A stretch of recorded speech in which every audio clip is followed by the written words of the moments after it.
Good morning, good afternoon, good evening, wherever you are. Welcome to my session.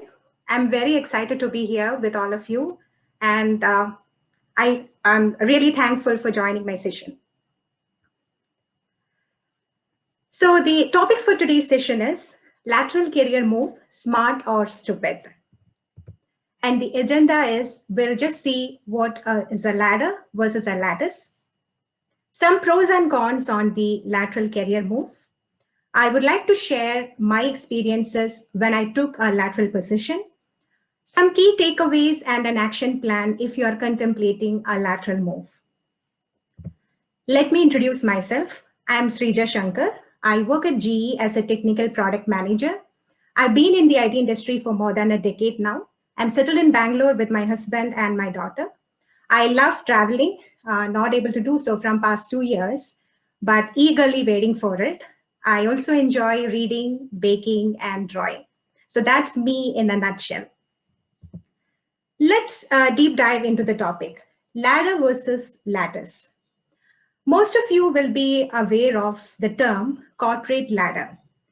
So a corporate ladder is where your career moves in a linear fashion. So that's what you see on the left-hand side. That's your ladder progression. Now, what we are talking about in this session is the lattice pathways or career ladders. You can see here that the arrows are moving in all directions. So a career lattice is just a varied path for growth and development. So you can move upwards, downwards, sideways, diagonally, wherever you want, and then you reach your destination. This word, career lattice, it became very popular after a book which was written by Joanne Cleaver. In that book, she mentions how a lateral move can be beneficial to the organization and to the employees. And there is a line from her which says, over is the new up. So all of us want to be on the right road to success. Traditionally, we have been told, and many of us believe, that this road always travels in one direction, which is up. Professional career growth can be in any direction. You can deviate from the quintessential path and still taste success. So here I'm trying to throw some light on the less of lateral career move and open up a conversation with yourself and decide whether a lateral position is right for you or not. So imagine the situation that you have worked really hard for your promotion. You have checked all the boxes, you have showcased your achievements, but when that crucial time comes, your manager is offering you a lateral position, and you're left wondering what you should do next. Or another scenario where you know that there is no promotion in the nearby future. Because the higher up the ladder you go, there are fewer positions above you, and that there are not many opportunities for promotion. But you like the organization, you don't want to leave the organization, and you're thinking what should be your next step. So the reasons might vary from person to person, but before you take that crucial decision, let's weigh on some of the pros and cons of lateral career move. So I have a list of pros and cons which I would like to share with you. But before that, I would like you to tell me that what you think are some of the disadvantages of lateral career move. So there is a Slido, and this is the code on your screen. If you can please go into Slido and submit your responses, it would be great. So you can submit as many responses as you want. We'll just go ahead after the responses.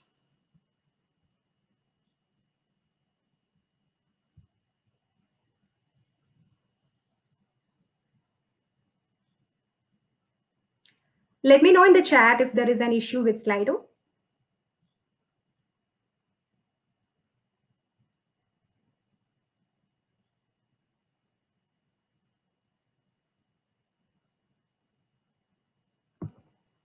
We'll just give 30 seconds.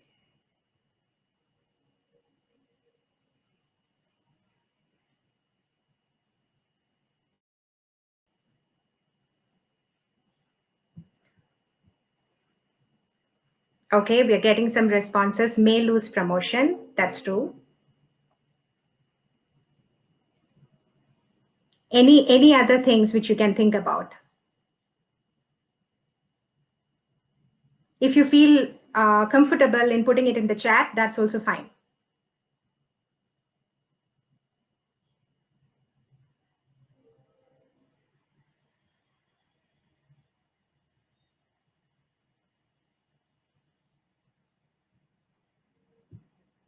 Yeah, you have to start new. That's a very nice point.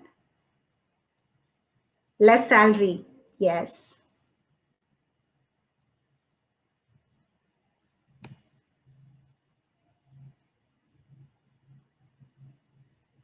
You may think you are stuck. That's true.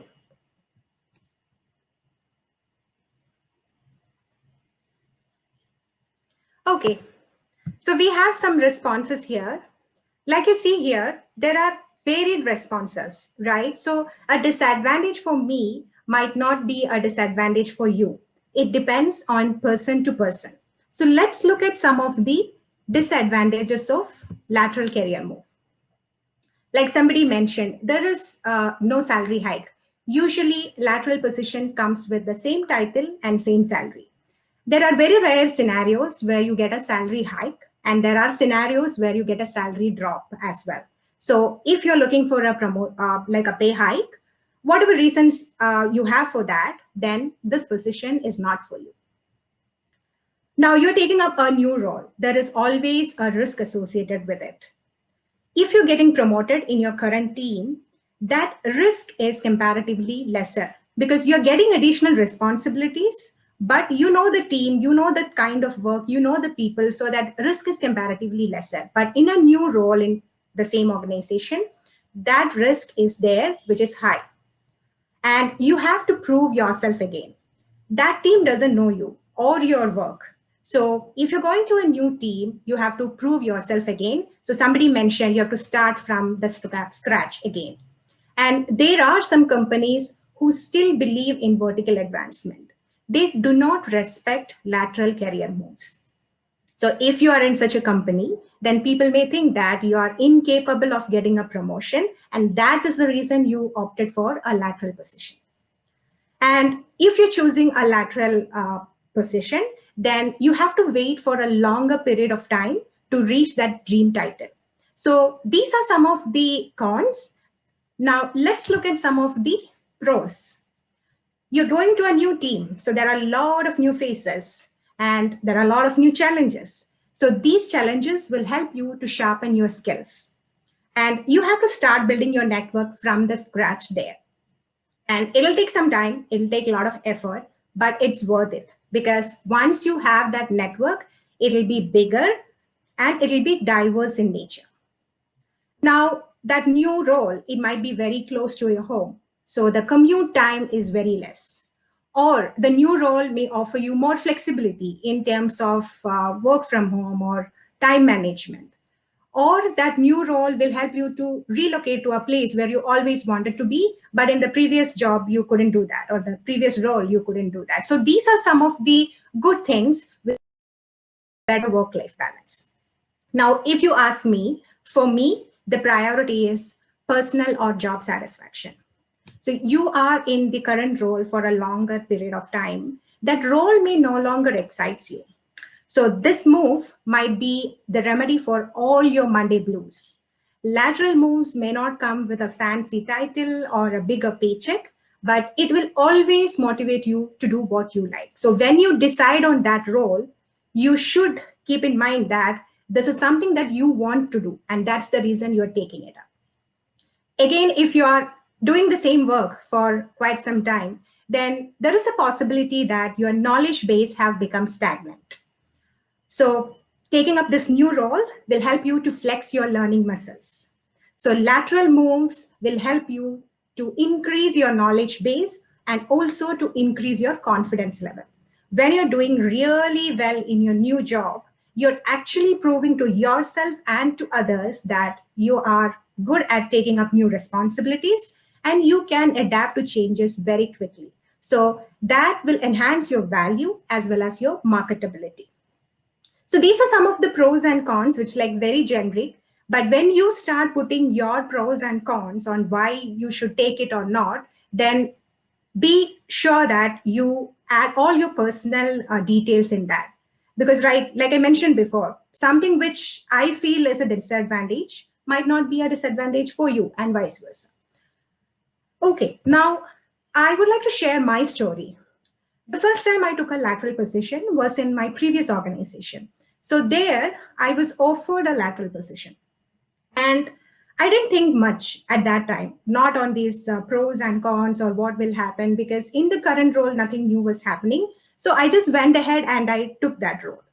Later, I realized that I made a good decision because that role gave me a lot of visibility and I was able to showcase my skills directly to the client. We did that project for over a year. And once that was completed, client offered me a lead role for another project. And I realized that this happened only because I took that lateral position, because that put me in the spotlight. And that's the reason I got the new role. So that was some years back. Now, fast forwarding to many years, recently I took up a lateral position in my current organization. Unlike last time where it was offered to me, this time I went ahead and I looked for opportunities. I got a role, and then people started asking me, why are you leaving this role? If you stay a little bit longer, you might get a promotion. Or this new role is a different domain, it's a different technology. How will you manage all these things? That got me thinking, and I started writing my own pros and cons list. And what I found out that even if I get a promotion in this current role, I won't be satisfied because I've reached that saturation in the current role.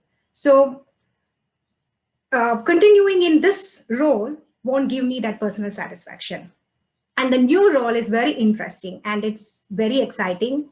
The new technology, new domain, which has a lot of things which I can learn from. So that's the reason why I took up that role. And a matter of fact, I'm starting it next week. So that's my experience. And I have seen that most of the women leaders, they have taken a lateral position at some time in their career. As you see here, the path to promotion is not always an immediate promotion. Sometimes it's gathering the right experiences in different areas, and then ultimately you will reach that role where you want to be. And this is a very nice analogy from Cheryl Palmer. If you're stuck in traffic, sitting in the traffic jam and fuming about it won't get you anywhere. You can take an alternate path and you can reach your destination. So think about lateral career moves as an alternate path to reach your career destination. There was an interesting survey which was conducted by Cigna back in 2019 among female senior business leaders. And what they found was that almost all of them have made a non-traditional change. They have made a lateral move, they work outside their skill set, they have changed industries at some point of time. And most of them believe that work experience across industries is important to career progression, because that will give you a well-rounded perspective when you are higher up in that role. Okay, so we talked about a lot of good things about lateral moves. So before you march into the boss's office asking for a lateral position, I want you to think about these questions and I want you to answer them as honest as you can be. Without a strategy, lateral moves can be just merry-go-rounds. You really should think what you are leaving versus what you are gaining. Because the lateral moves, it should not be a dead end. Each and every step you take in your should be a step forward in your career, even if you're taking it to the sideways. So these are some of the questions which you should ask yourself if you're thinking about taking up a lateral position. And finally, the last one, right? Do the cons outweigh pros? If your answer is yes, then that move is not for you. There is an action plan which you can do for this. That is, start with self-assessment. What will come under self-assessment? You should figure out where are you right now in your personal as well as professional career. Are you in a space where you can take responsibilities, where you can start learning a new skill? Do you have that amount of time with you? Can you stretch yourself? And what is the skill which you want to be in? Are you okay with whatever you are in right now? Do you want to try something else? So all of that will come under self-assessment. Now, once you did that assessment, you have to plot your career map. You can take references from everywhere, right? Maybe you know, okay, you aspire to be like somebody else and follow their career path. That's okay. But before you decide, you should know that it's very much individualized. You should think about your situation and your strengths, your weaknesses, and see, are you okay to follow that career path? So you should plot your own career map and see where it will take you. Now, once you have done this, you should start exploring opportunities. Like we saw before, do not restrict yourself to a particular area when you're looking out for opportunities. It should be wide open. You should try in a different industry, try in a different skill, try in a different domain when you are searching. So once you have all these opportunities with you, then you decide which one is right for you based on whatever we talked so far. So with that, I would like to conclude the session, and I hope this helped you to at least some extent in deciding what should you do as a next step in your career. And I wish all of you a very rewarding and exciting career going forward. I can be reached in LinkedIn or email. The links are on the screen. Thank you so much for attending this session. I hope you enjoy the rest of the sessions. Thank you and stay safe.